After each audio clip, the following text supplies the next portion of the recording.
Hello everybody, welcome back. My name is Jacob, and in this video we are going to be actually doing something a little bit different from normal. So instead of doing a tech tips and tutorial type of video, we're going to instead be reacting to this video called Bitcoin, the Future of Finance or Fool's Gold from Ben Shapiro.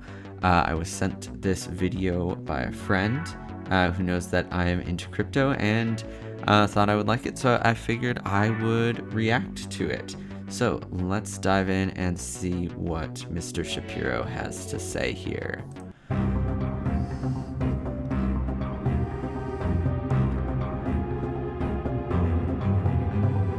Alrighty, so today we are going to be discussing Bitcoin. What is it?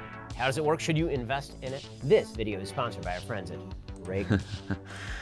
I just gotta tell you, this guy's eyebrows are something else. Some people think that Bitcoin is just a giant scam. Some people think that Bitcoin is the wave of the future. So we have people who are pro-Bitcoin. Bitcoin, a giant scam. Yes or no? Well, I suppose it kind of depends. I'm actually not a huge fan of Bitcoin, but I suppose we'll get into that later. And we have people who are anti-Bitcoin. On the pro-Bitcoin side, of course, you have Elon Musk, very that aged like milk. On the con side, you have people like Peter Schiff. He's very con. I think this guy founded the Gemini exchange, crypto exchange. Larry from Big Short, he is very con on Bitcoin.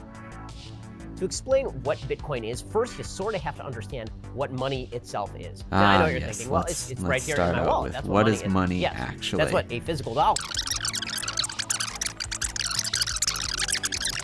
Then it became that the IOU note was basically done with the value of gold.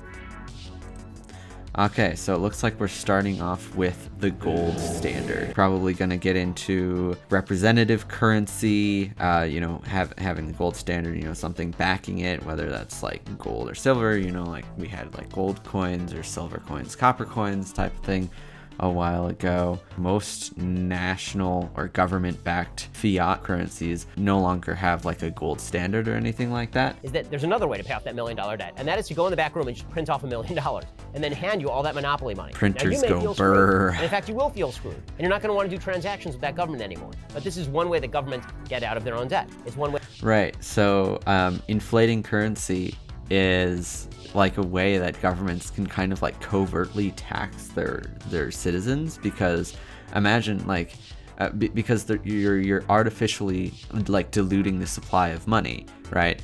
So I have $100 in my wallet, but say there's only like $1,000 in circulation, so I own 10% of the supply, right? Well, if all of a sudden the government just decides to print another $1,000, I now only have 5% of the supply, and so that will affect the power of the $100 I have in my wallet. A fiat currency is a currency that doesn't have any underlying value. The dollar isn't. Right, so the dollar went from being a representative currency where it's backed by gold or some fixed standard to being a fiat currency where the value of the currency is dictated pretty much by the fact that the government has citizens, and the government says, okay, citizens, you use this money and trust me not to inflate it, to the point of Venezuelan bolivars, I guess. Seashells were only worth something because they thought, okay, well, that farmer, he's going to be able to farm something, and that IOU note is going to be worth something after he does his farming. The same way, the federal government is reliant on your full faith and credit in them to eventually come up with the money to pay you back for the amount of money that you have in your bank account. Right? That's the way that dollar value is established, is through the full faith and credit. We keep saying money so much, like the word money is going to start to lose its meaning. Just like currency if you inflate it. Okay, so all of that is backdrop to what Bitcoin is, because I've just explained how fiat currencies work. Okay, so hold up. He is trying to paint it like fiat currencies are like inherently bad, and I don't think that's true. Because fiat currencies obviously work. I think a small component of the fiat currency is that, and this is what cryptocurrency successfully addresses algorithmically, is that governments, like you mentioned before, are incentivized to pay off their debts just by printing off more money, right? So if they can just pay for a sheet of paper instead of actually coming up with value to pay off their debts, it's easier to go the sheet of paper route. Like the fiat currency in and of itself isn't bad. The problem is that governments can inflate them, and there isn't a mathematical guarantee of a rate of inflation. So you don't know that your fiat currency necessarily is going to have a certain amount of value in the future, because technically your government could just choose to inflate it however they want. And some people view that as more of a problem than others, and cryptocurrencies address that. Depending on the currency, you'll have a fixed inflation rate or a generation rate. Inherent in there is an explanation of why people probably should not trust fiat currencies. Who created Bitcoin? Supposedly, it is this guy right here. Supposedly, his name is. Okay, that is wrong. We do not know who created Bitcoin, and I'm pretty sure this is not him. A generally accepted couple of theories about who Satoshi Nakamoto actually was. Well, okay, so the identity has not been really established at all. The only clues we have, I think, are the time zone and the guy's mastery of the English language, and obviously immense skill as a programmer. So, I mean, there are a lot of people that fit that description. The time zones thing, people were like tracking his activity online and kind of figured out, okay, so he would probably be in this time zone if he's sleeping, regularly. And people are pretty sure that he's not actually Japanese, despite taking on the pseudonym Satoshi Nakamoto, due to, again, his mastery of the English language, the time zone thing. And then there's also another theory that he's not actually one person, but was actually a group of people. And, that would kind of be interesting. You have this nameless hidden group of people who start the digital financial revolution.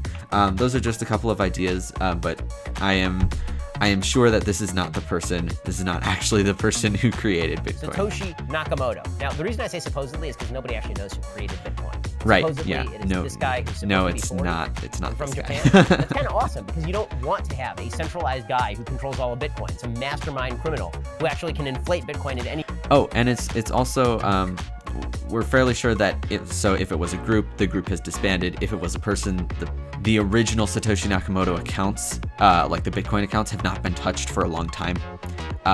So those coins haven't moved for a long time, and his internet accounts has not seen legitimate logons. I think there was like a hack, one or two. Pretty sure that the guy has disappeared from the internet, at least so far as the identity of Satoshi Nakamoto is concerned. Instead of relying on all of those powers, you're relying on the idea that there is something that is trusted by enough people that they will use that in the absence of a government. Right. So in a way, at least the value of Bitcoin to the average consumer is, at least the way that it derives its value, is not terribly different from the way that the US dollar derives value, in that, you just assume that other people value it the same way. The difference is of course where the value comes from. You assume that everyone values it the same way, but where is that value coming from? You're giving up a certain amount of faith in the pure unbridled power of government in favor of faith in other people believing in the same IOU notes that you believe in.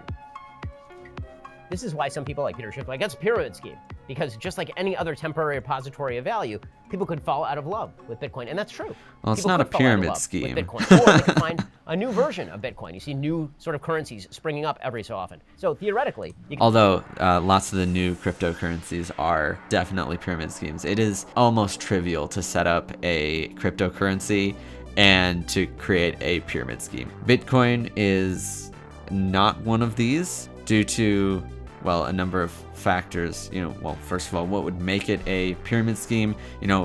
Is there some sort of like recruiter thing? Well, okay, so I suppose people might think it's a pyramid scheme due to like where transaction fees go and how new coins are generated. So transaction fees and newly generated coins both go to cryptocurrency miners. But cryptocurrency miners actually have a cost of their own. They're not just sitting there reaping the rewards of being there first, right? So they actually have a cost. There is a cost to being a Bitcoin miner, and that cost is your electricity bill and the hardware cost. Yeah, but as far as like if it's a pyramid scheme, I mean, that's really the only direction that I mean, it's just your fees, and then the new coins go to miners, but they have a cost of their own. And it's at this point in time, mining is actually not terribly cost effective.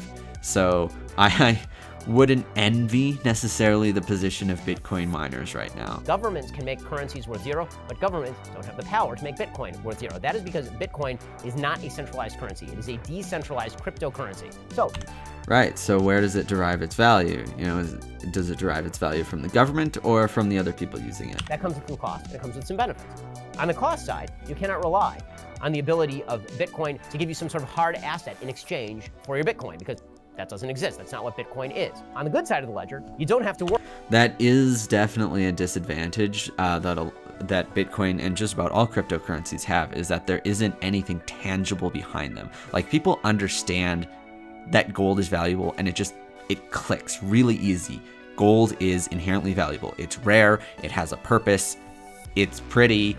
Jewelry, just gold bars stored in a vault. It makes sense that gold is valuable. It just really easily clicks for people.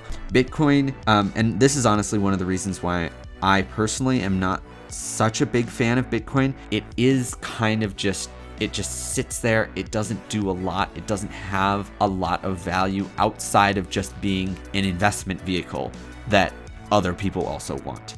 Although, to its credit, in some respects, that makes it kind of like the purest form of just an IOU note. That's literally all it is just that very representative thing that's very difficult to inflate, algorithmically, supposedly almost impossible to do it outside of the dictations of the protocol.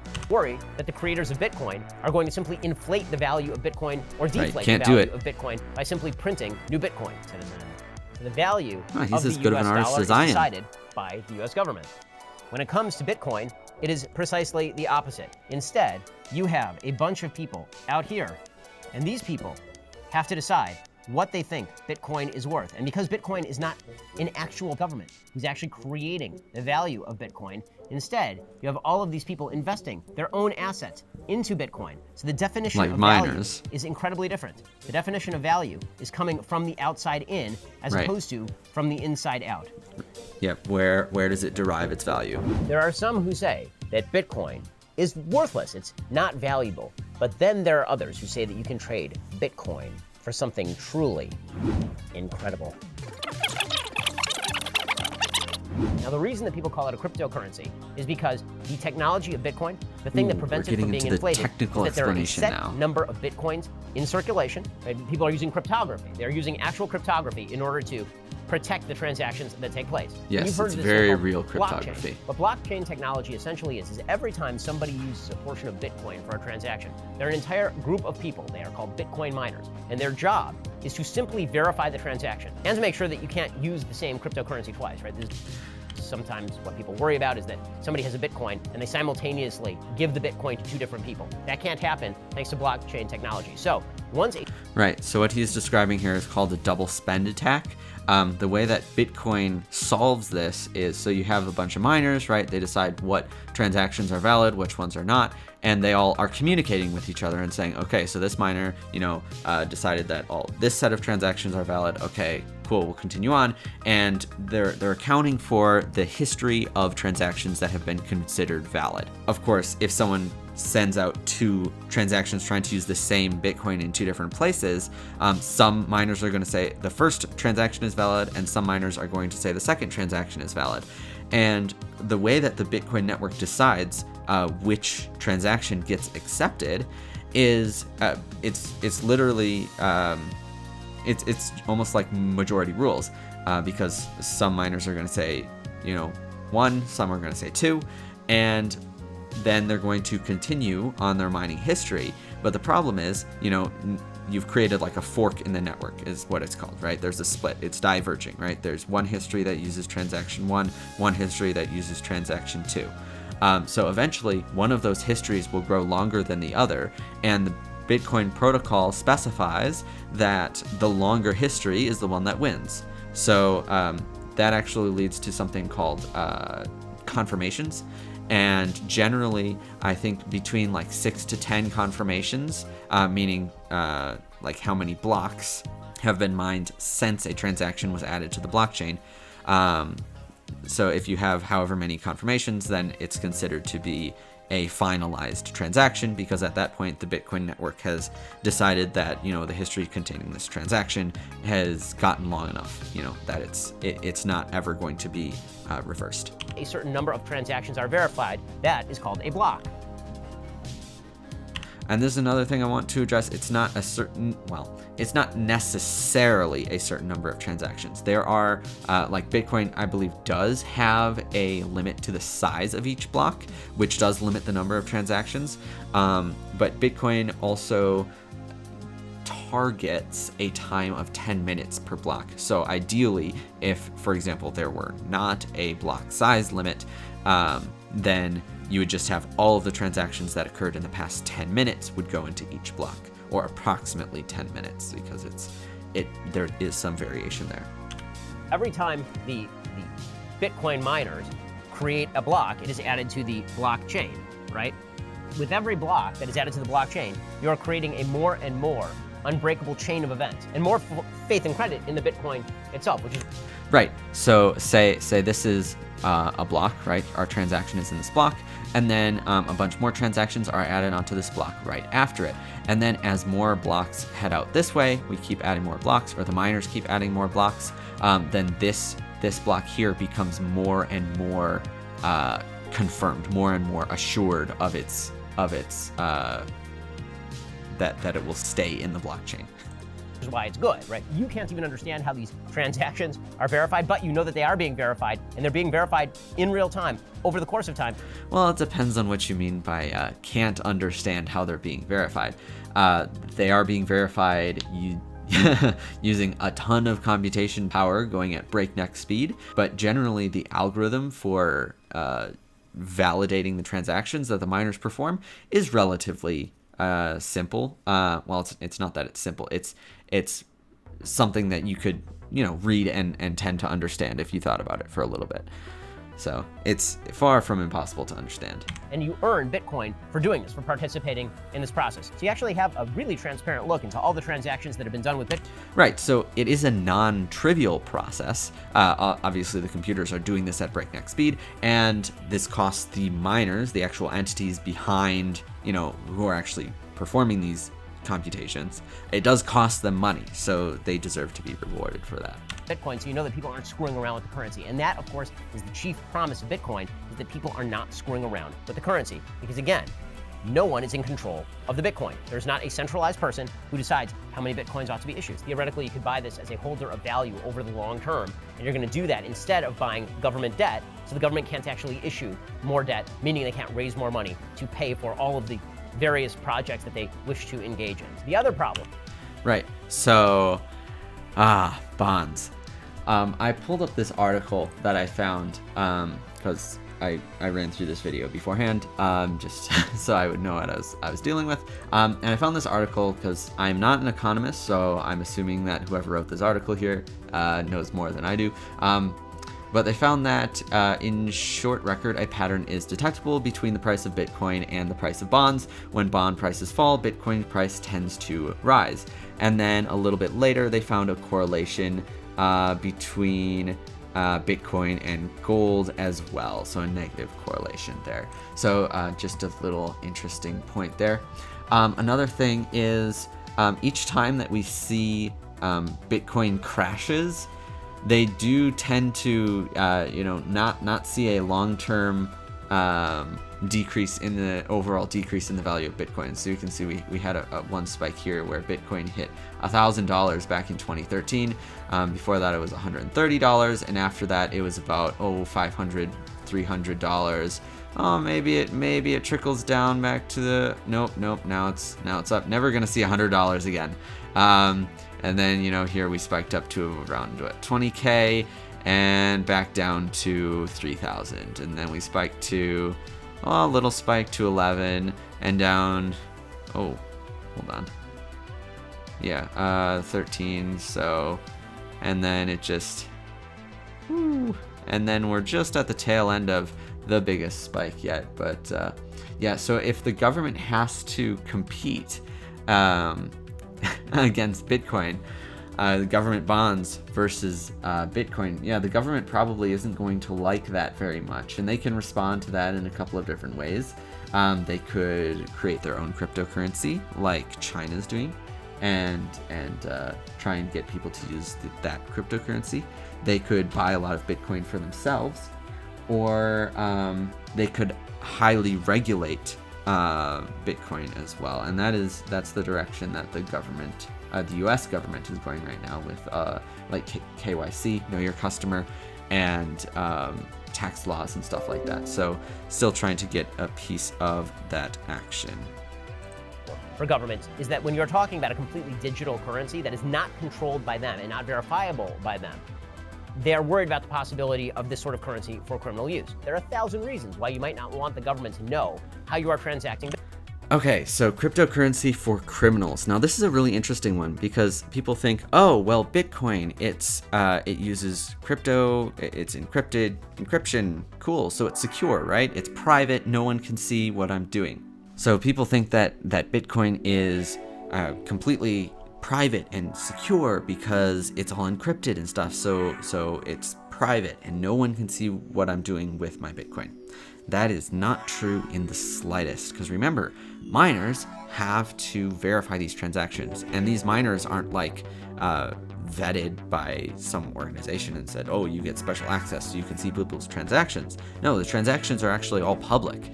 So what this means actually is the entire financial history of everyone who's used Bitcoin, or the entire financial history of Bitcoin, is completely public, and you can browse financial transactions willy-nilly. It is anonymous in a way by default, in that you're not sending your Bitcoin to Joe Schmo, and they're not sending Bitcoin, to me, Jacob. They're sending it to a cryptographic address that doesn't necessarily have a name linked to it, but you can trace activity, and you can find relations fairly easily. And if you are able to link a person to a Bitcoin address, well, now you know their entire financial history on Bitcoin, at least in using that address. So Bitcoin is not private in that the financial or transactional history is hidden, but it is anonymous in that people's real life identities are not necessarily linked to their Bitcoin activity, unless such a link is made incredibly obvious. Like you literally say, here's my Bitcoin address. So business. If you happen to be a libertarian, you don't think it's the government's business.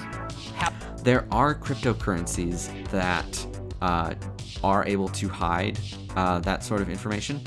Two that come to mind, I am kind of biased in favor of these. I like both of these projects, Zcash and Monero.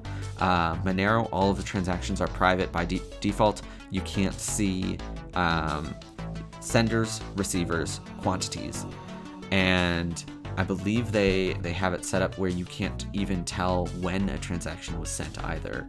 And then Zcash has optional privacy that accomplishes about the same things as Monero does. How you transact business, or with whom you transact business. If you are somebody who believes that the government is badly motivated and would seek to crack down on Bitcoin holders for some reason, or remove the value of Bitcoin in some nefarious way, the more closely Bitcoin is protected, the less government has the power to do all of that. Right now, cryptocurrencies are exploding. Facebook has its own currency. You have Potcoin, which is pushed by, I guess, Dennis Rodman, along with pistachios or something. You have Ethereum. You have Ethereum. I'm really partial to Ethereum.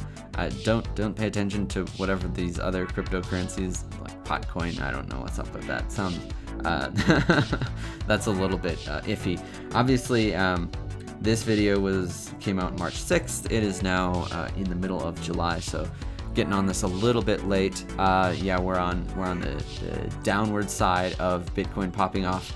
Let's see, where was that? March, yeah, so we're right at the peak there. Yeah, Ethereum's great though, because Ethereum, unlike Bitcoin, which kind of just sits there and holds value, Ethereum is kind of like electricity.